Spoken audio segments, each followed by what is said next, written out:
Bom dia a todos. Começaremos o evento em alguns instantes, só realmente dando alguns segundos para que os participantes possam entrar.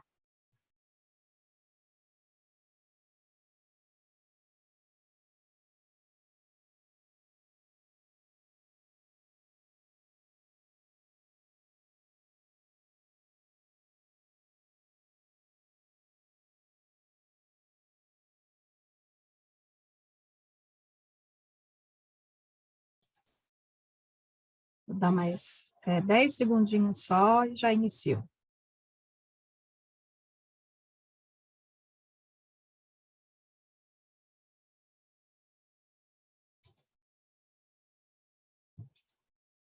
Bom, em respeito ao tempo de todos, bom dia novamente, sejam bem-vindos ao nosso webinar. Meu nome é Letícia Ribeiro e em nome do nosso escritório e da minha sócia Clarissa, agradeço a participação de todos vocês para debatermos sobre esse tema tão sensível e atual. Eu conto hoje com a participação, então, da Clarissa Lemen, também sócia do Grupo Trabalhista, baseada aqui em São Paulo, bem como com o Dr. Tiago Ligori, que é médico da Pipo Saúde, uma corretora que trata justamente de benefícios de saúde. Clarissa e eu trataremos inicialmente de aspectos jurídicos dessa discussão, e o Dr. Tiago, na sequência, sobre aspectos médicos e como, na experiência dele, as empresas vêm lidando com as questões de saúde mental e bem-estar dos seus empregados, incluindo as práticas de mercado, políticas e benefícios mais utilizados. Dr. Tiago, mais uma vez, muito obrigada pela presença. A nossa sessão tem uma duração prevista de 45 a 50 minutos, inclusive para que as pessoas que estão participando e nos acompanhando hoje tenham alguns minutinhos no final, antes do seu próximo compromisso ao meio-dia. Como sempre, será possível submeter perguntas durante a nossa sessão por meio da função do Q&A, que fica na parte de baixo da tela. Nós tentaremos responder ao vivo todas as questões que tivermos oportunidade e retornaremos posteriormente por e-mail, caso não tenhamos tempo suficiente. Bom, no Brasil, assim como em boa parte do mundo, os empregadores são responsáveis por proporcionar um meio ambiente de trabalho sadio e seguro. Normalmente, as pessoas associam essa obrigação à saúde física, muitas vezes desconsiderando o fato de que o ambiente de trabalho também deve prezar pela saúde mental. Com a pandemia, esse tema veio cada vez mais à tona e cada vez mais as pessoas entendem a importância de um empregador zelar também por questões de saúde mental, não só da saúde física.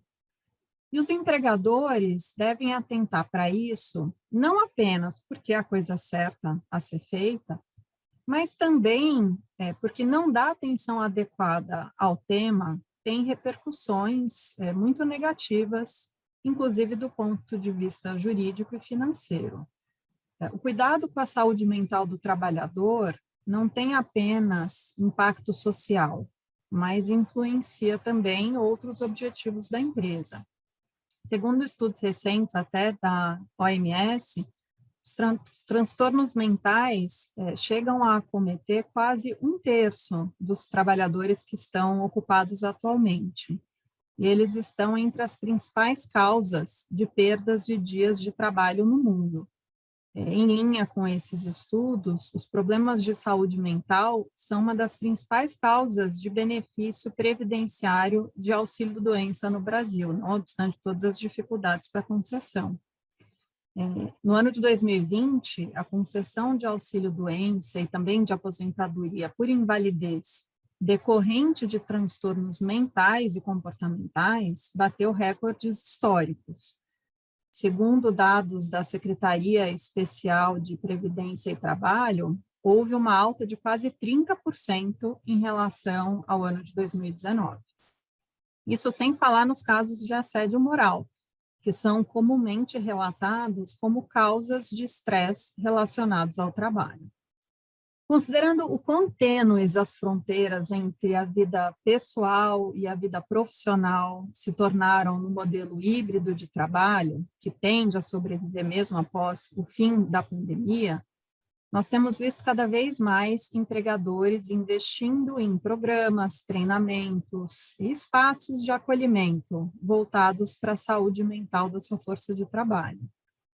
Empregadores que promovem a saúde mental têm não apenas mais produtividade, engajamento e retenção de empregados, mas também conseguem reduzir significativamente os custos relativos ao absenteísmo e até processos judiciais com pleitos relacionados, incluindo danos morais. Clarissa, para darmos início a essa discussão e tratarmos de aspectos mais palpáveis para os empregadores, você pode, por favor, começar falando um pouco sobre o que você presenciou com relação à saúde mental num contexto não só de pandemia, mas de trabalho híbrido. E com base no que a gente tem visto com os nossos clientes no escritório, qual é a realidade que a gente deve esperar nesse futuro próximo? Claro, Letícia, obrigada. Bom dia. Obrigada também ao Dr. Tiago, obrigada a todos que estão aqui com a gente hoje, interessados nesse tema tão importante e tão sensível, que é a saúde mental. Bom, eu gostaria de comentar, então, sobre esses os seguintes pontos. Impacto do trabalho remoto na saúde mental dos trabalhadores e também a forma com que esse regime de trabalho passou a ser utilizado, e o aumento dos casos de estresse ocupacional e de outras doenças relacionadas ao trabalho. Bem, como nós sabemos, a chegada da pandemia fez com que o trabalho em home office fosse implementado às pressas, de forma até mesmo improvisada, em decorrência, claro, da necessidade de isolamento. É evidente que o modelo remoto de trabalho tem suas vantagens, mais contato com a família, menor tempo gasto em deslocamento até o trabalho e, claro, a redução do risco de contaminação. Mas, mesmo com essas vantagens, os dados que se tem hoje indicam que os trabalhadores estão mais ansiosos, com mais estresse ocupacional. E um dos problemas, normalmente, é a dificuldade de separar a carga horária de trabalho com o tempo livre. Em outras palavras, o que acontece normalmente é que os trabalhadores que estão em casa podem estar mais estressados, dentre vários motivos, porque misturam muito mais o trabalho com a vida pessoal. Isso pode ser um tanto paradoxal, porque, ao mesmo tempo, eles podem também estar mais satisfeitos pelo fato de estarem em casa, já que podem tentar conciliar essas questões profissionais com as questões pessoais.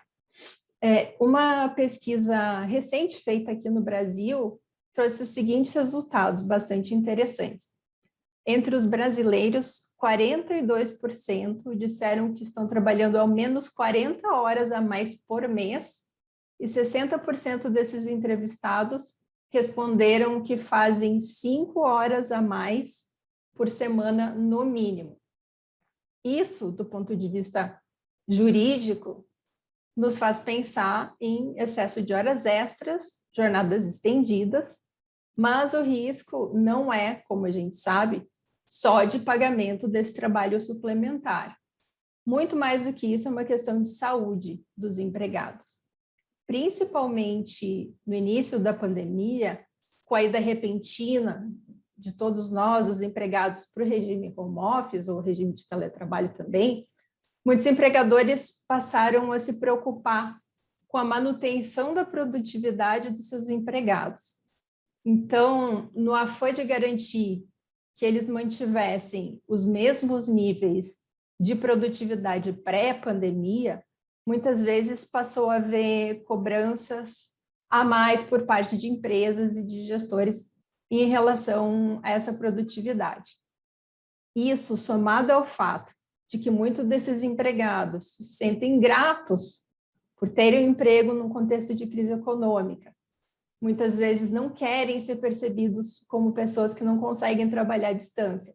Isso tudo gera um cenário que acaba favorecendo o excesso de horas extras e de jornadas estendidas. Uma outra observação que eu gostaria de fazer diz respeito à reforma trabalhista de 2017, que inseriu os empregados em regime de teletrabalho na excludente do artigo 62 da CLT, que se refere à não aplicação das regras de duração do trabalho a esses trabalhadores. Ou seja, esses empregados, trabalhando em contexto que torna difícil, muitas vezes inviável, o controle de jornada, em regra, não recebem o pagamento pelas horas extras. Mas a questão vai além da elegibilidade ou não elegibilidade ao pagamento de horas extras. O fato de os empregados não terem a sua jornada controlada pelas empresas nesse cenário, somada ao distanciamento físico, torna, em regra, mais difícil para a empresa identificar excesso de jornada e também de identificar outras questões que podem impactar a saúde mental desses trabalhadores. Em suma, é mais difícil saber se o colega está bem ou não só pelo contato digital. E como Letícia pontuou, já em termos de responsabilidade da empresa, nós não podemos esquecer que o empregador tem obrigação legal tanto de manter um ambiente de trabalho físico saudável, como também o trabalho remoto com boas condições de saúde e segurança. Para ilustrar um pouco mais a importância desse tema, e como já apontado pela Letícia, em 2020 a INSS teve uma alta de 29% na concessão do auxílio-doença e da aposentadoria por invalidez em relação ao que tinha sido registrado em 2019. E, de acordo com os dados do Ministério da Economia, foram mais de 500 mil de afastamentos no ano passado. E um dos principais motivos é justamente o acometimento de trabalhadores por transtornos mentais e comportamentais, como a depressão e a ansiedade. E voltando para a questão jurídica, os empregados que adoecem em razão do trabalho têm reconhecido a sua doença como ocupacional, equiparável a acidente do trabalho. Na prática, caso a doença seja reconhecida como estando relacionada ao trabalho, o que normalmente cabe ao INSS via perícia médica, o empregado vai ter direito à estabilidade de 1 ano, contada da alta médica e retorno ao trabalho. E caso essa discussão seja levada à Justiça do Trabalho, é muito comum que haja pedido de indenização por danos morais e materiais também, principalmente se a empresa não tiver tomado medidas de proteção à saúde do trabalhador. Caso o trabalhador venha apresentar incapacidade, esses processos trazem também pedidos de pagamento de pensão vitalícia. Bem, hoje nós sabemos que a quantidade de novos processos trabalhistas no país saltou durante a pandemia e o pedido que ocupa o primeiro lugar no ranking de novas ações é justamente pedido de pagamento de horas extras. As ações relacionadas especificamente à saúde ocupacional também vêm aumentando, estão hoje no 6º lugar dos pedidos mais comuns. Mas não é possível afirmar, nesse momento pelo menos, que já haja uma análise profunda sobre esse tema no Poder Judiciário, incluindo na Justiça do Trabalho, mesmo porque se tem um espaço de tempo relativamente curto ainda desde o início da pandemia. Os casos estão, aqueles que já foram ajuizados sobre esse tema, na maioria estão ainda em fase inicial. E a caracterização, como a gente sabe, de doença ocupacional é sempre objeto de controvérsia, tanto fática quanto jurídica. Normalmente depende da condução de perícia médica, manifestações das partes, prova testemunhal, prova documental, etc. Bom, com relação ao avanço da vacinação e a possibilidade de adoção de trabalho híbrido, a expectativa que se tem é que isso venha, em grande parte, mitigar os efeitos negativos na saúde mental dos empregados na medida em que se retoma a convivência social. E, para finalizar, fica aqui o reforço de que o cuidado da empresa com a saúde dos empregados, seja saúde física, seja saúde mental, deve existir tanto no trabalho presencial quanto no remoto, inclusive por se tratar de obrigação legal. Letícia, de volta para você. Obrigada, Clarissa. Super claro e muito curioso esse último ponto que você mencionou, porque, especialmente durante a pandemia, houve uma sensação por parte de vários empregadores de que, porque os empregados estavam trabalhando remotamente, em grande parte, para aqueles empregados que trabalham mais no perfil de escritório, a responsabilidade da empresa ficaria afastada, ou pelo menos mitigada, por questões relacionadas à saúde, inclusive saúde mental, o que não está correto. Eventual autonomia dos empregados, seja durante ou após a pandemia para trabalhar remotamente, não elimina a responsabilidade da empresa com relação a possíveis doenças ocupacionais, inclusive aquelas relativas à saúde mental. De qualquer maneira, a caracterização de uma doença ocupacional, como a Clarissa já pontuou, é sempre objeto de controvérsia sobre os fatos. Isso faz com que, inevitavelmente, seja necessária a condução de uma perícia médica, além de outras provas, para conseguir determinar se, de fato, aquela doença tem origem no trabalho do empregado.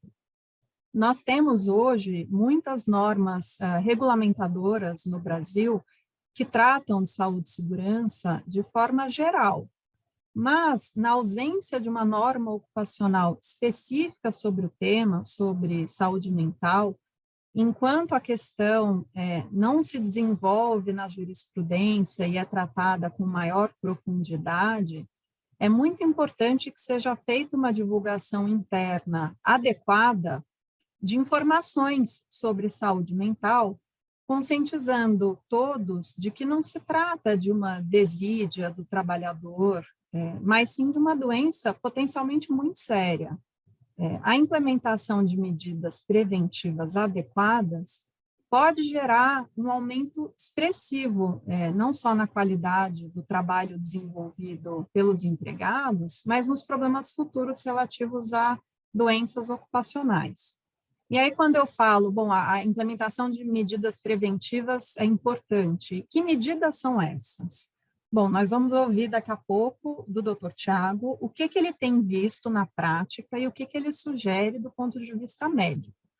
Mas, de qualquer forma, na nossa experiência do lado jurídico, até esse momento, é muito importante que as empresas tenham políticas corporativas adequadas. Isso tem sido essencial nos nossos casos. Essas políticas podem ser mais genéricas, tratando da importância de se ter um meio ambiente de trabalho saudável do ponto de vista emocional, ou mais específica, com regras de conduta e até contatos ou programas especiais de apoio no caso dos empregados estarem sofrendo com qualquer questão de saúde mental. Tendo uma política genérica ou específica, é muito importante que o empregador tenha canais de comunicação eficientes que permitam que os empregados levantem eventuais problemas sem medo de retaliação ou qualquer forma de discriminação. E uma vez levantado qualquer problema, ele deve ser endereçado também de forma adequada, o que pode envolver, inclusive, a necessidade de realização de uma sindicância interna para apurar fatos e responsabilidades. O volume, inclusive, de investigações internas que a gente conduziu durante a pandemia para apurar questões relativas ao relacionamento dos empregados que geraram problemas de saúde mental foi bastante expressivo. Além da questão da política, acho que é importante falar também dos treinamentos. Os treinamentos são importantíssimos, especialmente em tempos de crise, inclusive para poder calibrar as necessidades do negócio e de obtenção dos resultados com a saúde mental da força de trabalho. Nós sentimos também que muitos gestores sofreram uma pressão ainda maior por resultados, em razão da crise econômica durante a pandemia, e consciente ou inconscientemente, esses gestores muitas vezes acabaram transferindo essa pressão, muitas vezes de forma inadequada, para os seus subordinados. Por isso, é importante investir em treinamentos específicos para gestores sobre como buscar aumentar resultados e performance sem criar passivos trabalhistas. Também é importante ter treinamentos para os empregados em geral, para a força de trabalho em geral, reforçando as políticas que a empresa já tem, as normas internas de conduta e divulgando também novamente os canais de comunicação. Com o avanço da modalidade híbrida de trabalho, com parte do trabalho sendo realizado fisicamente nas dependências da empresa e parte sendo realizada remotamente, também é importante criar uma cultura na empresa sobre a necessidade de desconexão dos empregados. E aí essa desconexão ela ocorre nos intervalos intra-jornada, dentro da jornada de trabalho, como pausa para o almoço, ou até entre uma jornada e outra, entre um dia de trabalho e o dia seguinte. Esse período de descanso, ele tem a finalidade de proporcionar para os empregados a oportunidade de repor suas energias, não só físicas, também físicas, mas emocionais. A obrigatoriedade da concessão de descanso sempre foi exigida pela lei trabalhista brasileira, mas seu controle era, sem dúvida, muito mais fácil e até visual em tempos de trabalho exclusivamente presencial.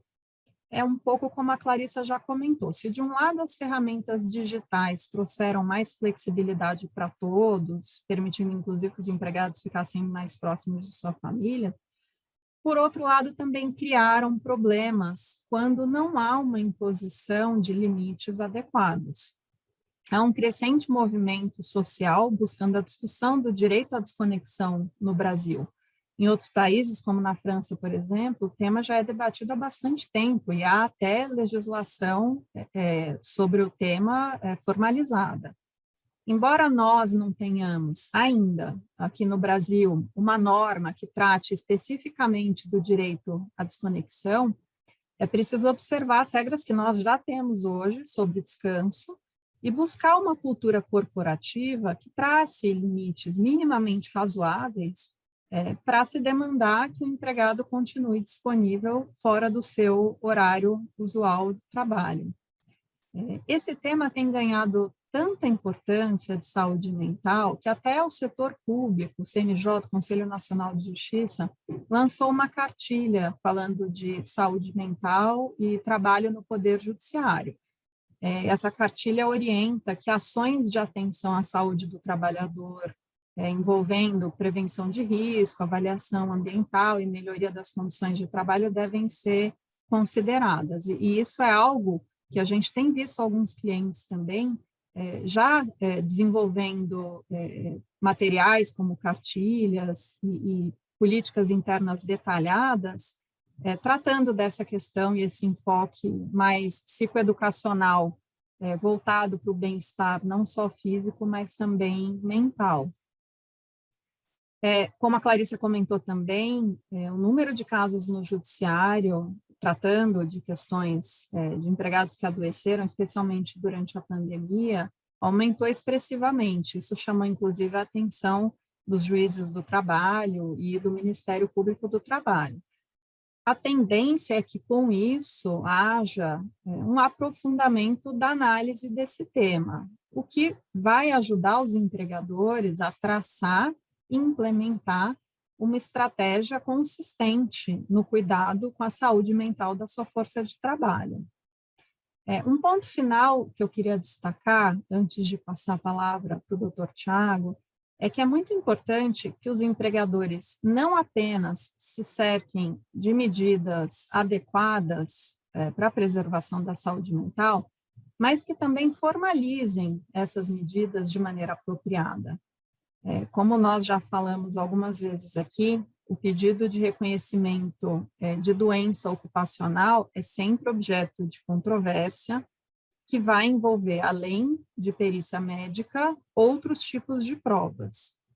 Enquanto os deveres dos empregadores não são detalhados em normas específicas, tratando de saúde e segurança, ou mesmo na jurisprudência, na medida em que, como a Clarissa comentou, esse novo volume expressivo de casos é recente, então ainda está progredindo na Justiça do Trabalho, é muito importante formalizar todas as ações e iniciativas da empresa para promover e proteger a saúde mental de seus empregados, de forma a facilitar a produção de prova, se necessário, e demonstrar todos os esforços corporativos nesse sentido. Bom, eu vou passar agora para o Dr. Tiago, para que ele, como eu disse no início, nos dê uma visão médica sobre esse tema. Eu falei de aspectos como políticas, treinamentos, canal de comunicação, respeito ao limite da jornada de trabalho, incluindo direito à desconexão, como formas de promover a saúde mental no trabalho. Eu queria ouvir agora de você, doutor Tiago, o que mais que você e a Pipo têm visto no mercado e nos recomendam, e já aproveito para chamar a atenção para o fato de que há 2 perguntas aqui no nosso Q&A, que acredito que sejam bem voltadas para a sua fala agora, então, se possível, se puder endereçar, já agradeço antecipadamente. Muito obrigada, doutor Tiago. Claro, obrigado, Letícia. Obrigado, Clarissa, também, time da Trent. Esse tema é super importante e eu acho que a gente vai conseguir discutir alguns pontos muito relevantes agora sobre a saúde mental no trabalho, né? Então, a gente ouviu vocês falando um pouco sobre o lado jurídico, toda a complexidade que tem, que a empresa, o empregador, o RH está envolvido ali no dia a dia. Eu vou tentar trazer para vocês alguns pontos do que a gente tem feito aqui na Pipo hoje em relação à saúde mental dos colaboradores, né, dos nossos clientes. Como é que a empresa pode olhar para isso? Como é que ela pode tomar iniciativas para mitigar esse risco? Como é que ela pode acolher pessoas que podem estar passando por distúrbio mental? Como o Lázaro comentou aqui, já uma das perguntas que ele falou, como é que a gente pode reconhecer, como é que um líder, gestor, consegue reconhecer distúrbios ou problemas de saúde mental nos seus liderados? Então, é algo que eu vou abordar um pouquinho com vocês e vou também aprofundar em algumas das iniciativas que a Pipo, que é uma corretora de saúde, tem feito no dia a dia para poder endereçar essa questão da saúde mental. Para isso, eu vou projetar minha tela aqui, colocar alguns slides mais de suporte. Fiquem à vontade para mandar perguntas aqui no Q&A. O Lázaro mandou 2 pontos importantes que eu vou abordar também daqui a pouco, mas fiquem à vontade para mandar e a gente vai trocando essa ideia sobre esse ponto, tá? A gente vai falar daqui a pouco em relação às perguntas do Lázaro. Ele perguntou quais são os principais indicadores que o colaborador, que a gente pode identificar que o colaborador está com a sua saúde mental comprometida.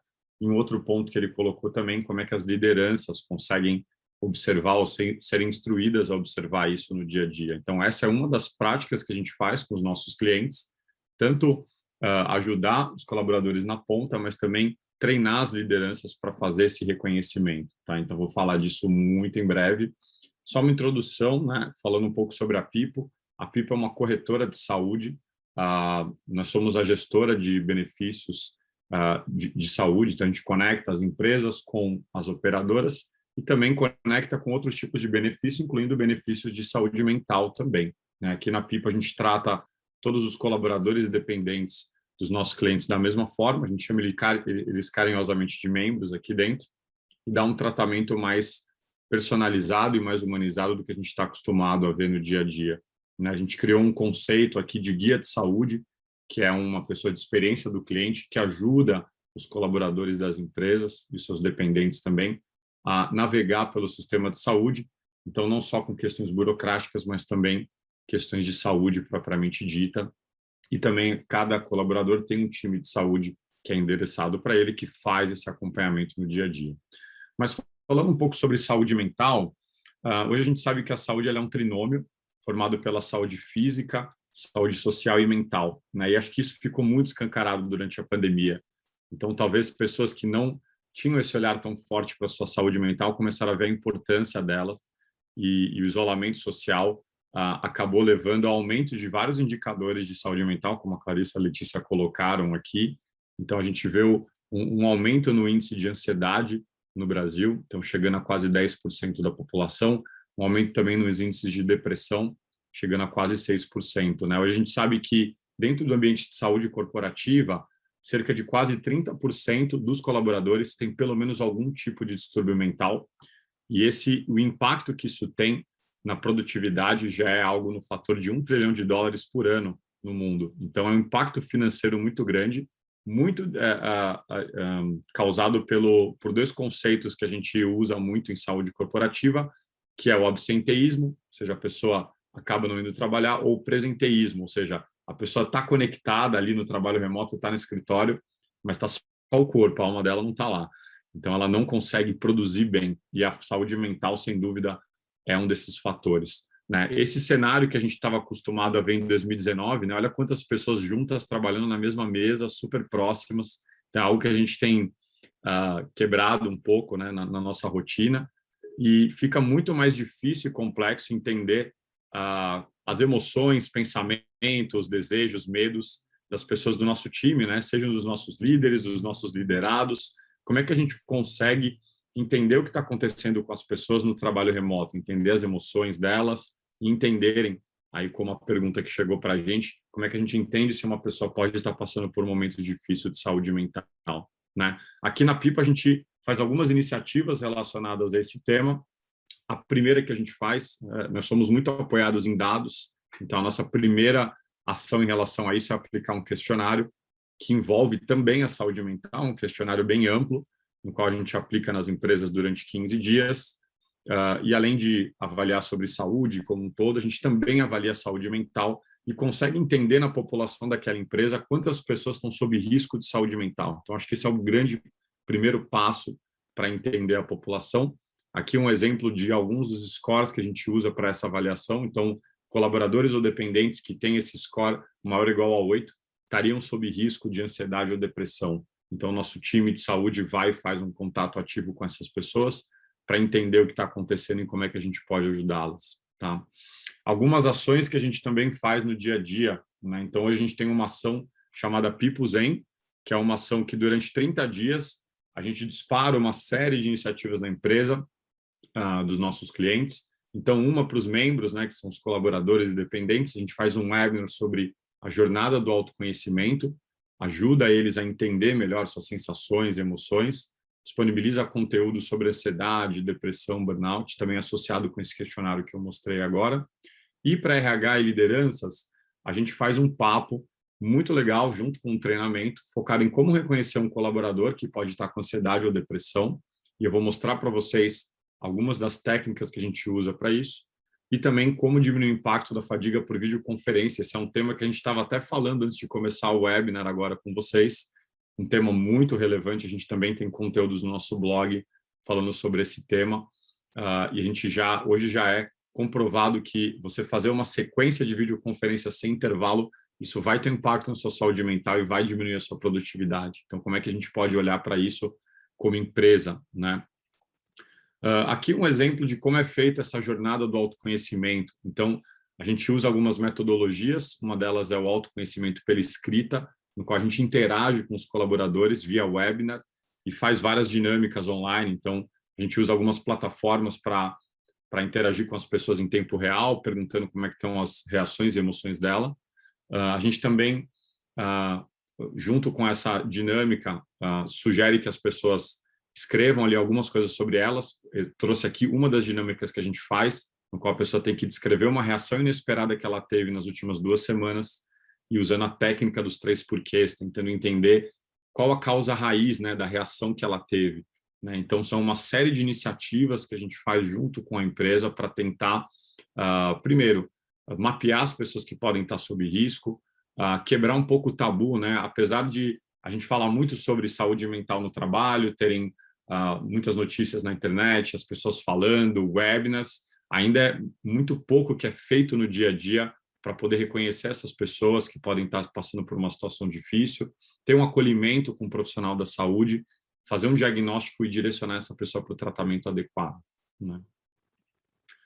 E aí, respondendo um pouco agora a pergunta que o Lázaro colocou, né? Esse é um dos webinars que a gente faz para RHs e lideranças, que o tema principal é como identificar colaboradores que podem ter alterações na sua saúde mental, né? Então, a gente divide isso em 3 passos principais, né? Pensando em como é que a gente pode entender ali a saúde mental do time da empresa e também como é que a gente pode atuar de forma pontual, engajando essas pessoas em conversas, em one-on-ones com a sua liderança ou com o time de RH. Então, 3 passos que a gente orienta para as empresas. O que você pode fazer para atuar em saúde mental? Então, primeiro passo, prevenção, ações e estratégias focadas no bem-estar do seu time, né? Então, a partir do momento que você engaja as pessoas, seja em palestras ou conteúdos, já é um começo, né? Essa ação que a gente faz do People Zen é uma delas, uma ação preventiva para tentar colocar esse tema em pauta, fazer com que pessoas que possam estar passando por momentos difíceis levantem a mão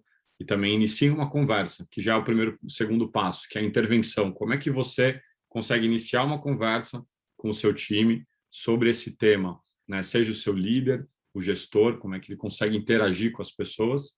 E o terceiro passo é a proteção, né? Acredito que a Clarissa colocou um ponto muito bom, que são as políticas de abordagem à saúde mental. Então, a gente sugere para os nossos clientes a criação de uma política específica para acolhimento de pessoas com saúde mental, porque esse problema é prevalente e é papel da empresa ter esse cuidado, esse olhar diferenciado, né, para essa pessoa. Então, como é que a empresa pode criar essas políticas e fazer com que essa pessoa, eventualmente, se tiver uma ansiedade, uma depressão, que ela seja afastada de forma satisfatória e depois possa ser reinserida no seu cargo, no seu ambiente de trabalho. A gente também faz algumas dinâmicas de roleplay, então a gente ensina os líderes como é que você vai fazer no dia a dia, né, para abordar uma pessoa para falar sobre saúde mental. Muitas vezes o papo com o gestor acaba caindo na questão da produtividade, né? Pô, sua produtividade está indo bem, não está indo tão bem, mas como é que a gente fala sobre a saúde mental dessa pessoa? É um desafio, né? E a gente também faz exercícios sobre isso. Um outro ponto também que eu vou colocar aqui, um parênteses, é como é que a gente consegue, através de videoconferência e texto, e mensagem de texto, identificar que essa pessoa pode estar passando por um momento difícil de saúde mental. Então, a mudança da aparência, né, o zelo que essa pessoa tem pela aparência, mudança da linguagem corporal, no volume de palavras, na forma como a pessoa se comunica por mensagens, então, a densidade do texto, a elaboração das palavras quando ela manda, seja mensagens por texto, seja por e-mail, são sinais de que essa pessoa pode estar passando por um momento difícil de saúde mental. E aqui também 3 dicas que eu coloco aí para vocês que são líderes nas suas empresas. Como é que você pode abordar uma pessoa, um liderado seu, para falar sobre saúde mental? Então, eu te deixo aqui 3 passos fáceis, rápidos aqui para vocês. Então, o primeiro é criar um ambiente seguro. Então, mostrar que a saúde mental é importante para você. Nem todo colaborador ou liderado entende que para o líder dele a saúde mental é algo importante. A gente tem que deixar isso claro. Então, mostrar um ambiente seguro ali, que a pessoa pode ter abertura, deixar claro que você, como líder, leva isso a sério e que é uma pauta importante para você e que você quer aprofundar essa conversa com o seu time. Perguntas direcionadas, né? Então, perguntar efetivamente, olha, como anda a sua saúde mental? Como está a dinâmica sua com outros colegas, com outros líderes, na sua família? Existe alguma coisa que não está indo bem, que a gente pode te ajudar? Então, é importante também fazer perguntas direcionadas. E resiliência, né? Então, a primeira conversa sobre saúde mental com um liderado seu, às vezes é só um começo de um trabalho, né? Isso pode gerar outras conversas, então é importante ter paciência também para poder criar esse diálogo e construir essa relação com a pessoa para falar sobre saúde mental, tá? A gente também aborda a questão de transtornos mentais aqui na People, com os RHs, com as nossas empresas, os nossos clientes. Então, um exemplo aqui, a gente também tem muitos materiais sobre burnout, explicando o que é o burnout, como é que um líder deve conduzir um caso de burnout, coisas que muitas vezes as pessoas não sabem, né? O burnout é uma doença séria, que tem diagnóstico, tem tratamento.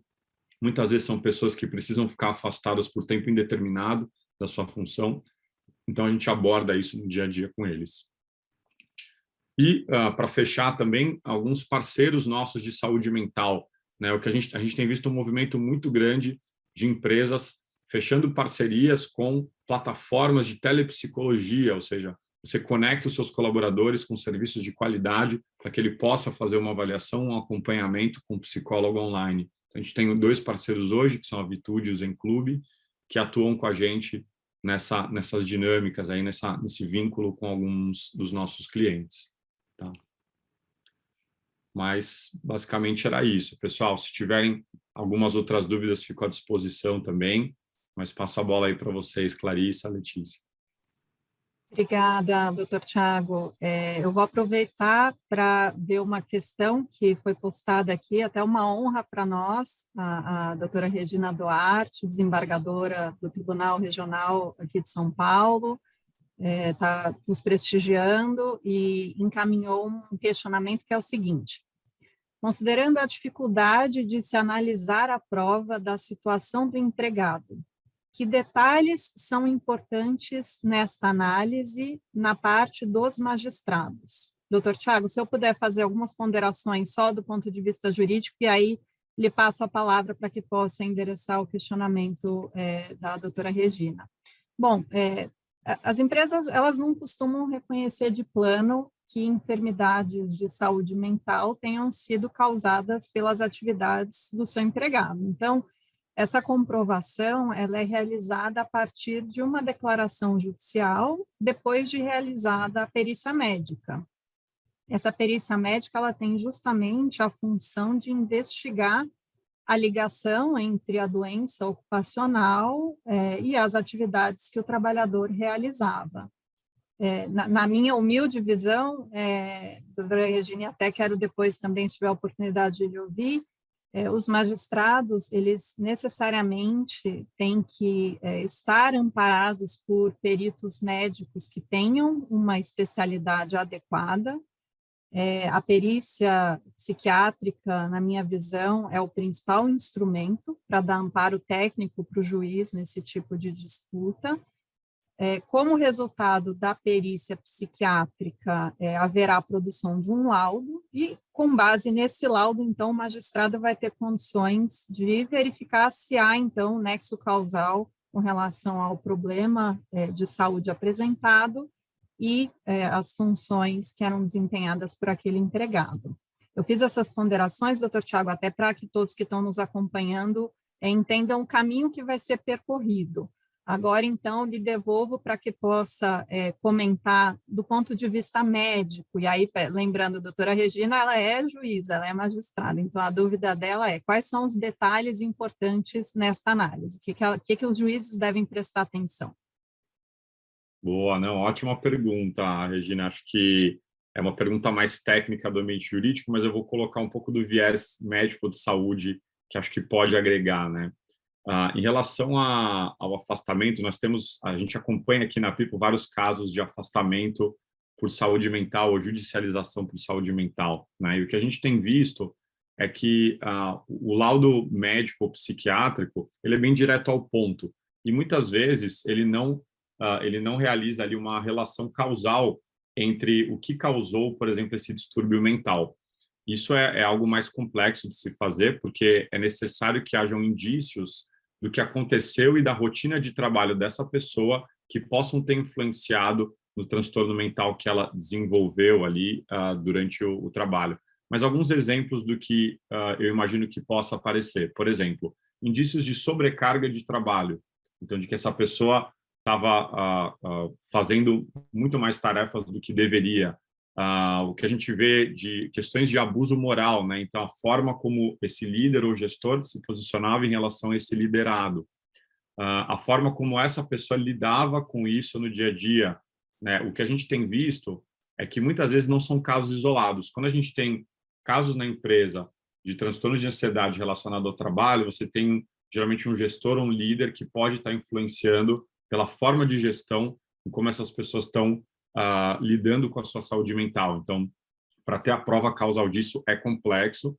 Acho que existe ali uma relação não só do profissional psiquiatra que está olhando para esse caso, mas também um time ali jurídico que vai tentar criar essa ligação. Mas é difícil. Assim, a gente, até o momento, dos casos nossos que foram para a judicialização relacionada à saúde mental, pelo menos eu desconheço algum caso que conseguiu estabelecer essa conexão direta de algo causal relacionado ao trabalho. Não sei se eu respondi a pergunta, se quiser complementar também, Regi, fica à vontade. Obrigada, doutor Tiago. Bom, nós chegamos então ao fim dos nossos 45 minutos. Gostaria de reforçar o agradecimento, a atenção de todos vocês durante esse período, desejar um bom almoço ou para aqueles que tiverem reunião agora é o meio-dia. Não esqueçam de levantar um pouco, esticar as pernas, tomar uma água, um café. E até a próxima. Boa semana para todos.